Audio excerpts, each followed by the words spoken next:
नमस्कार दोस्तों, तो स्वागत है आपका अपने YouTube channel dB online classes में। तो दोस्तों आज का जो हमारा सेशन है ये आप लोग क्लास 10 का आप लोग का जो है साइंस का है और इसमें आप लोग को साइंस का टोटल 30 ऑब्जेक्टिव क्वेश्चन बताने वाले, यानी टोटल आप लोग को जो है 30 ऑब्जेक्टिव क्वेश्चन हम आप लोग को बताएंगे। समझ गए? तो आप लोग को जो है वीडियो को पूरा लास्ट तक देखना है ताकि आप लोग को एक एक ऑब्जेक्टिव क्वेश्चन जो अच्छी तरीके से समझ में आए। और लास्ट में आप लोग ये भी बताइए कि इन 30 ऑब्जेक्टिव में से आप लोग को जो है कितना ऑब्जेक्टिव जो है सही हुआ है। समझ गए? तो चलिए बाबू पहला क्वेश्चन शुरू करते हैं। देखिए पहला क्वेश्चन आप लोग से क्या करा कि भ्रूण को जो है मां के रुधिर से ही पोषण मिलता है, इसके लिए एक विशेष प्रकार का संरचना होती है जिन्हें क्या कहा जाता है। तो बाबू उसे जो है प्लेसेंटा कहा जाता है। क्या कहा जाता है? प्लेसेंटा कहा जाता है। तो पहला नंबर का आप लोग का राइट आंसर क्या हो जाएगा? ऑप्शन नंबर सी हो जाएगा। समझ गए? और अगर आप लोग को वीडियो अच्छा लगे तो बाबू प्लीज वीडियो को जो एक जरूर लाइक कर दीजिएगा और चैनल को आप लोग जरूर सब्सक्राइब कर लीजिएगा और अपने दोस्तों के साथ बाबू जरूर शेयर कर दीजिएगा। समझ गए? चलिए दूसरा क्वेश्चन देखिए क्या करा, बहुत इंपॉर्टेंट क्वेश्चन है। करा कि सामान्य दृष्टि के लिए जो है सुस्पष्ट दृष्टि का न्यूनतम दूरी। बाबू देखिए इसमें क्या पूछा गया आप लोग का? न्यूनतम दूरी पूछा गया है। तो न्यूनतम दूरी जो होता है आप लोग का 25 सेंटीमीटर होता है। और आप लोग को अगर पूछ दे कि दूर बिंदु, तो दूर बिंदु जो होता है आप लोग का जो है अनंत होता है। समझ गए? क्या होता है? अनंत होता है। तो ये भी आप लोग जो याद रख लीजिएगा। समझ गए? तो इसका राइट आंसर आप लोग क्या हो जाएगा? ऑप्शन नंबर आप लोग का सी हो जाएगा। चलिए अब तीसरा नंबर क्वेश्चन, और अगर आप लोग को इसका उत्तर जानते होंगे आप लोग तो आप लोग कमेंट में भी आप लोग जरूर बताइएगा। समझ गए? फिलहाल देखिए तीसरा क्वेश्चन करा कि विकास के आधार पर निम्नलिखित में से जो है किसका शारीरिक जो है अविकल्प उत्तम है। तो ये बाबू जीवाणु का। किसका बाबू? जीवाणु का। तो तीसरा का आप लोग का राइट आंसर क्या हो जाएगा? ऑप्शन नंबर आप लोग का ए हो जाएगा, एकदम राइट आंसर। चलिए अब देखिए प्रोपेन का जो है बाबू, देखिए प्रोपेन का जो है आणविक सूत्र देखिए बाबू, इसका निकालने के लिए सबसे देखिए इसमें क्या है, C3 है और H कितना है, 8 है। तो पहले C को हम क्या बार लिख लेंगे? 3 बार लिख लेंगे। इसके बाद 8 क्या है, 8 बार है। तो इसको जो है 8 भागों में इस तरीका से C के साथ जो है सजा देंगे। समझ गए? देखिए अब देखिए क्या पूछा गया आप लोग का जो है, देखिए संयोजन बंधन पूछा गया। देखिए आप लोग का 1 हो गया, 2 हो गया, 3 हो गया, 4 हो गया, 5, 6, 7, 8, 9 और ये 10। समझ गए ना? यानी कितने बॉन्ड बनाता है। तो टोटल आप लोग का 10 संयोजन बंधन हो जाएगा। तो राइट आंसर क्या हो जाएगा आप लोग का? इसका राइट आंसर आप लोग का ऑप्शन नंबर डी हो जाएगा। समझ गए बाबू किस तरीके से इसको निकाला जाता है? तो चलिए अब इसी तरीके से आगे बढ़ते हैं। अब देखिए 5वां नंबर क्वेश्चन क्या करा, सो देखिए करा कि आधुनिक आवर्त सारणी में जो है बायां से दायां ओर जाने पर परमाणु का साइज यानी आकार क्या होता है? बढ़ता है या फिर घटता है या फिर जो अपवर्तित होता है या फिर इनमें से कोई नहीं? तो ये बाबू आप लोग का घटता है। क्या होता है? घटता है। तो राइट आंसर इसका क्या हो जाएगा? ऑप्शन नंबर का आप लोग का बी हो जाएगा, एकदम राइट आंसर। चलिए अब इसी तरीके से बाबू आगे बढ़ते हैं। अब देखिए 6ठा नंबर क्वेश्चन करा कि आधुनिक आवर्त सारणी में जो है कितने जो है ऊर्ध्वाधर स्तंभ होता है। तो बाबू इसको याद रख लीजिएगा, इसमें टोटल जो 18 स्तंभ होता है। राइट आंसर का क्या हो जाएगा आप लोग का? ऑप्शन नंबर का आप लोग का डी हो जाएगा। और बाबू लास्ट में आप लोग जरूर बताइएगा इन 30 ऑब्जेक्टिव में से आप लोग को जो है कितना ऑब्जेक्टिव क्वेश्चन जो है सही हुआ है। समझ गए? चलिए अब इसी तरीके से आगे बढ़ते हैं। अब देखिए 7वां नंबर क्वेश्चन देखिए क्या करा कि एक छात्र जांच प्रश्नावली लिए हुए सोडियम बाइकार्बोनेट के तनु विलयन में जो है सर्वैव सूचक के जो है कुछ बूंद क्या करता है, मिलाता है। तो उसका जो है रंग दिखाई पड़ेगा, कैसा दिखाई पड़ेगा? तो ये बाबू आप लोग को नीला कलर दिखाई देगा। तो राइट आंसर इसका क्या हो जाएगा? ऑप्शन नंबर आप लोग का इसका ए हो जाएगा, एकदम राइट आंसर। चलिए अब देखिए 8वां नंबर क्वेश्चन क्या करा कि जब मैग्नीशियम फीता को जलाया जाता है तो उत्पन्न आग की लौ जो होती है वो कैसा रंग होता है? तो ये बाबू चमकीला और उजला होता है। राइट आंसर इसका ऑप्शन आप लोग का बी हो जाएगा। समझ गए? चलिए अब इसी तरीके से 9वां नंबर क्वेश्चन देखिए क्या करा कि निम्नलिखित में से जो है कौन सा यंत्र उपयोग को जो है रक्त दाब मापने में किया जाता है? बताइए। तो 9वां नंबर का आप लोग का जो राइट आंसर आप लोग का हो जाएगा ऑप्शन नंबर स्कैग्नोमीटर और जो है नैनोमीटर। ऑप्शन नंबर का आप लोग क्या हो जाएगा? सी हो जाएगा, एकदम राइट आंसर। समझ गए? चलिए अब इसी तरीके से आगे बढ़ते हैं। अब देखिए 10वां नंबर क्वेश्चन आप लोग से करा कि रक्त का जो है कौन सा अवयव यानी घायल स्थान को से जो है रक्त स्राव मार्ग को जो है रक्त का थक्का यानी रक्त का थक्का बनाने में कौन मदद करता है? लाल रक्त कोशिका यानी जिसे आरबीसी कहा जाता है, या फिर श्वेत रक्त कोशिका WBC, या फिर प्लेटलेट, या फिर जो लसिका। तो बाबू इसका राइट आंसर आप लोग का हो जाएगा प्लेटलेट्स। ऑप्शन नंबर का आप लोग का सी हो जाएगा, एकदम राइट आंसर। चलिए अब इसी तरीके से आगे बढ़ते हैं। अब देखिए 11 नंबर क्वेश्चन क्या करा कि अब टूट ग्रंथि को जो है थायरोक्सिन हार्मोन बनाने के लिए क्या आवश्यकता होती है? तो बाबू ये जो आप लोग का इनमें से सभी सोडियम, आयोडीन, फास्फोरस इन सभी को आवश्यकता पड़ती है। तो राइट आंसर का क्या हो जाएगा आप लोग का? ऑप्शन नंबर का आप लोग का डी हो जाएगा। समझ गए? चलिए अब 12 नंबर क्वेश्चन की बात करते देखिए करा कि मस्तिष्क का कौन सा भाग शरीर की स्थिति तथा संतुलन का जो है अनुरक्षण करता है? यानी मस्तिष्क का कौन सा भाग जो होता है शरीर का जो है पूरा संतुलन रखता है, कौन सा? अग्र मस्तिष्क, मध्य मस्तिष्क, अनुमस्तिष्क या फिर इनमें से सभी। तो वो 12 नंबर का जो आप लोग को कमेंट में आप लोग को बताना है, समझ गए? 12 नंबर का आप लोग का कमेंट में जो आप लोग का उत्तर बताना है कि इसका राइट आंसर आप लोग का क्या हो जाएगा, समझ गए? चलिए अब इसी तरीका से आगे बढ़ते हैं। आप देखिए पादप हार्मोन यानी साइटोकाइनिन सहायक होता है, किसमें बाबू सहायक होता है? तो ये बाबू आप लोग को तने की जो है वृद्धि के लिए जो है सहायक होता है। राइट आंसर इसका क्या हो जाएगा आप लोग का? ऑप्शन नंबर का आप लोग का बी हो जाएगा एकदम राइट आंसर, समझ गए? चलिए अब इसी तरीका से आगे बढ़ते 14 नंबर क्वेश्चन देखिए क्या करा कि हाइड्रा में प्रजनन की विधि कौन सा निम्नलिखित में से कौन सा होगा? देखिए हाइड्रा में जो है कौन सा विधि होता है? तो बाबू मुकुलन का। तो राइट आंसर इसका आप लोग का ऑप्शन नंबर सी हो जाएगा। क्या हो जाएगा? 14 नंबर का आप लोग का right answer option number C हो जाएगा, समझ गए?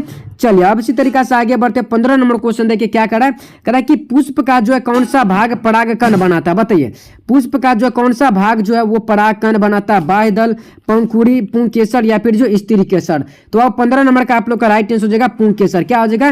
पुंकेसर हो जाएगा आप लोग का right answer option number C. चलिए अब इसी तरीका से आगे बढ़ते हैं। अब देखिए 16 नंबर क्वेश्चन देखिए क्या करा कि निम्नलिखित में से जो कौन मानव में जो है मादा जनन तंत्र का भाग जो क्या है बाबू नहीं है? यानी आप लोग को इसमें से ये बताना है कि मादा जनन तंत्र का जो भाग इनमें से जो है कौन नहीं है? अंडाशय, गर्भाशय, शुक्रावाहिका या फिर जो है डीप वाहिका। इसका राइट आंसर आप लोग का हो जाएगा शुक्रावाहिका। ऑप्शन नंबर का क्या हो जाएगा आप लोग का? सी हो जाएगा एकदम राइट आंसर। चलिए अब इसी तरीका से आगे बढ़ते अब देखिए वंशागत नियमों का प्रतिपादन किसने किया था? बहुत ही बाबू ये इंपोर्टेंट क्वेश्चन है, समझ गए ना? तो आप लोग इसको जरूर याद कर ले। देखिए वंशागत नियमों का जो प्रतिपादन बाबू किसने किया है? बताइए चार्ल्स डार्विन ने या फिर रॉबर्ट हुक ने, जेसी बोस ने या फिर ग्रेगर जॉन मेंटल ने? तो राइट आंसर इसका क्या हो जाएगा? आप लोग पढ़े होंगे मटर के पौधे पे ये जो है प्रयोग किया है। तो राइट आंसर इसका आप लोग का क्या हो जाएगा? ऑप्शन नंबर इसका आप लोग का सी हो जाएगा, समझ गए? चलिए बहुत ये इंपॉर्टेंट क्वेश्चन। अब देखिए कितना आसान क्वेश्चन पूछा है कि स्त्रियों में जो है लिंग गुणसूत्र। देखिए बाबू स्त्रियों में यानी आप लोग को स्त्री में पूछा है तो स्त्री में क्या क्या होता है? तो एक्स आप लोग का जो है स्त्री में होता है। अगर यहीं पे अगर पुरुष के पूछ दे तो पुरुष में क्या होता है? तो एक्स और वाई होता है। तो ये बाबू आप लोग जो है अच्छी तरीका से याद रख लीजिएगा, समझ गए? इसका राइट आंसर आप लोग का ऑप्शन नंबर क्या हो जाएगा? बी हो जाएगा एकदम राइट आंसर। चलिए अब इसी तरीका से आगे बढ़ते अब 19 नंबर क्वेश्चन देखिए क्या करा कि मंड परीक्षण के लिए जो हरी पत्ती पर जो आयोडीन डालने से पहले पत्ती को जो अल्कोहल में डुबाया जाता है, क्यों डुबाया जाता है? बताइए मंड के घोलने के लिए या फिर क्लोरोफिल में घोलने के लिए या फिर जो पत्ती के मुलायम करने के लिए या फिर इनमें से सभी के लिए? तो 19 नंबर का जो आप लोग का राइट आंसर हो जाएगा क्लोरोफिल की जो है घोलने के लिए। ऑप्शन नंबर का आप लोग क्या हो जाएगा? आप लोग का बी हो जाएगा एकदम राइट आंसर। चलिए 20 नंबर क्वेश्चन देखिए बाबू बहुत इंपॉर्टेंट क्वेश्चन है और ये आप लोग का जो है सेंटअप एग्जाम जो हुआ था उसमें भी ये आप लोग का जो है क्वेश्चन पूछा गया, समझ गए? देखिए करा कि एस्काइड का जो सर्वप्रथम कंपाउंड माइक्रोस्कोप से जो है देखा जाता है कितने एक्स पे? तो बाबू याद रख लीजिएगा ये आप लोग का 10 एक्स पे देखा जाता है। कितने एक्स पे बाबू? 10 एक्स पे। तो राइट आंसर इसका क्या हो जाएगा आप लोग का?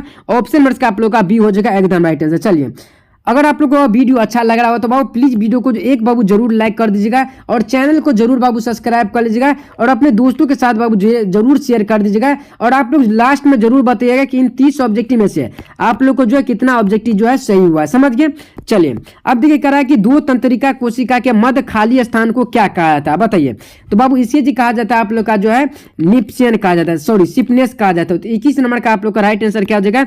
ऑप्शन नंबर का आप लोग का बी हो जाएगा एकदम राइट आंसर। चलिए अब इसी तरीका से आगे बढ़ते हैं। अब देखिए निम्नलिखित में से कौन जो है आहार श्रृंखला का निर्माण करता है? बताइए। देखिए बाबू आहार श्रृंखला का जो है निर्माण कौन करता है? देखिए घास, गेहूं या फिर आम, ये बाबू नहीं हो सकता, समझ गए ना? तीसरा अगर सी की बात करें तो देखिए बकरी गाय को नहीं, ये भी नहीं आप लोग का होगा। बकरी गाय हाथी ये भी नहीं होगा। घास को बकरी खाता है लेकिन बकरी को मछली, ये भी नहीं होगा। देखिए घास को बाबू बकरी खा जाती है लेकिन बकरी को भी कौन खाते हैं? तो शेर। तो राइट आंसर इसका आप लोग का क्या हो जाएगा? यही आप लोग का आहार श्रृंखला का निर्माण करेगा। इसका राइट आंसर आप लोग का क्या हो जाएगा? ऑप्शन नंबर का आप लोग क्या हो जाएगा? बी हो जाएगा एकदम राइट आंसर। क्या हो जाएगा? Option number B. चलिए अब इसी तरीके से बाबू आगे बढ़ते हैं। आप देखिए कि गोलीय दर्पण के जो है परावर्तक पुष्ट वृत्ताकार सीमा रेखा का व्यास क्या कहलाता है? मुख्य फोकस, वक्रता, तिरछा प्रधान अक्ष या फिर जो गोलीय दर्पण की वक्रता? तो बाबू इसका राइट आंसर आप लोग का हो जाएगा गोलीय दर्पण की जो है द्वारक। ऑप्शन नंबर का क्या हो जाएगा? डी हो जाएगा एकदम राइट आंसर। चलिए अब देखिए कड़ा के निम्नलिखित में देखिए ये भी क्वेश्चन आप लोग का सेंटअप एग्जाम में जो है पूछा गया, समझ गया ना? देखिए कड़ा के निम्नलिखित में से जो है कौन उत्तल लेंस में? देखिए बाबू इसमें क्या पूछा गया है? उत्तल लेंस की फोकस दूरी यानी आप लोग को एफ बराबर निकालना जिसका वक्रता तिरछा दिया गया, समझ गए? देखिए वक्रता तिरछा को आर से सूचित किया जाता है यानी आर बराबर कितना दिया गया? गया है 32। हमको क्या निकालना है, तो एफ का मान निकालना है। एफ बराबर आप लोग को पता है 8/2 में क्या होता है, 2 होता है। लेकिन देखिए एफ बराबर 8/2 में 2 होता है, इसमें क्या पूछा गया है बाबू, उत्तल दर्पण पूछा गया, तो प्लस में आ जाएगा आप लोग का 32/2 कट के आ जाएगा आप लोग का प्लस में 16। प्लस में 16 कौन सा ऑप्शन है बाबू, ऑप्शन नंबर इसका आप लोग का सी हो जाएगा एकदम राइट आंसर। समझ गए ना। चलिए अब इसी तरीका से आगे बढ़ते हैं। 25 नंबर क्वेश्चन देखिए क्या करा है, करा कि यदि किसी बीम का प्रतिबिंब आवर्धन ऋणात्मक हो तो उसकी जो प्रतिबिंब कैसे हो गए, तो उसके बाद वास्तविक और उल्टा होगा, तो राइट आंसर क्या हो जाएगा, ऑप्शन नंबर 25 का आप लोग का ए हो जाएगा। समझ गए। चलिए अब इसी तरीका से आगे बढ़ते हैं। अब नेत्र में प्रवेश करने वाली प्रकाश की किरण अधिकांश परिवर्तित होता है। देखिए बाबू, नेत्र में प्रवेश करने वाली जो प्रकाश की किरण होता है वो अधिकांश अपवर्तन होता है। कैसे अपवर्तन होता है, तो बाबू ये जो है इनमें से कोई नहीं, इसका राइट आंसर आप लोग का ऑप्शन नंबर डी हो जाएगा। चलिए अब देखिए बाबू जरा 27 नंबर क्वेश्चन देखिए, निम्नलिखित में से जो है किस धातु से सोलर सेल बनाया जाता है, बताइए। सोलर सेल बाबू किस धातु से बनाया जाता है, तो ये बाबू आप लोग का सिलिकॉन से। किसके बाबू, सिलिकॉन से। राइट आंसर का ऑप्शन नंबर आप लोग का डी हो जाएगा। समझ गए। चलिए अब इसी तरीका से आगे बढ़, निम्नलिखित में से कौन जो बाबू लवण है, तो बाबू लवण आप लोग को इनमें से बताना है। इसका राइट आंसर आप लोग का हो जाएगा K2SO4। समझ गए, K2SO4 हो जाएगा। राइट आंसर आप लोग का ऑप्शन नंबर सी हो जाएगा। चलिए 29 नंबर की बात करें, देखिए निम्नलिखित में से कौन जो सबसे भारी धातु है बाबू, सबसे भारी धातु इनमें से कौन है, तो ये बाबू आप लोग का यूरेनियम। क्या हो जाएगा, यूरेनियम हो जाएगा। राइट आंसर आप लोग का ऑप्शन नंबर बी हो जाएगा एकदम राइट आंसर। चलिए तो अब देखिए 30 नंबर क्वेश्चन देखिए बाबू, आज का ये लास्ट क्वेश्चन है। करा कि इथेन के एक अणु में जो है कितने जो है सहसंयोजन बंधन होते हैं, 2 होते हैं, 4 होते हैं, 6 या फिर 7 होते हैं। तो बाबू 30 नंबर का जो आप लोग का राइट आंसर हो जाएगा वो क्या हो जाएगा, आप लोग का ऑप्शन नंबर का आप लोग का सी हो जाएगा एकदम राइट आंसर। क्या हो जाएगा, ऑप्शन नंबर का आप लोग का सी हो जाएगा। चलिए तो अब हम आप लोग को जो अभी तक आप लोग को 30 ऑब्जेक्टिव क्वेश्चन बता चुके हैं, तो अब आप लोग को ये बताना है कि इन 30 ऑब्जेक्टिव में से आप लोग को जो है कितना ऑब्जेक्टिव जो है आप लोग अपने से जो है सही किया है। समझ गए। तो अगर आप लोग को वीडियो अच्छा लगा होगा तो बाबू प्लीज वीडियो को जो एक जरूर बाबू लाइक कर दीजिएगा, और चैनल पे नहीं तो बाबू चैनल को जरूर सब्सक्राइब कर लीजिएगा, और अपने दोस्तों के साथ बाबू जरूर शेयर कर दीजिएगा। समझ गए। तो चलिए बाबू आज के लिए आप लोग इतना रहने देते हैं, अब आप लोग से फिर मिलेंगे इस अगले वाले वीडियो में। तब तक के लिए बाबू जय हिंद जय भारत।